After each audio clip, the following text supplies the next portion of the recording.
இரவு யோகம் வாங்கலாம் நிலவினை விற்று புதிய வாரம் வாங்கலாம் கவலையை விற்று கவிதை நூல்கள் வாங்கலாம் கவிதையை விற்று கனவு கொஞ்சம் வாங்கலாம்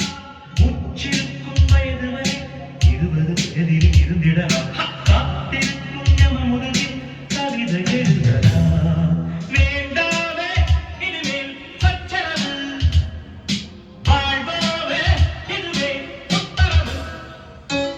சோகமே இல்லை அழகினி வானமே இல்லை தூரமே இல்லை அழகினி வானமே இல்லை அண்டம் கண்டு வர சிறகுள்ளது 2 வாரம்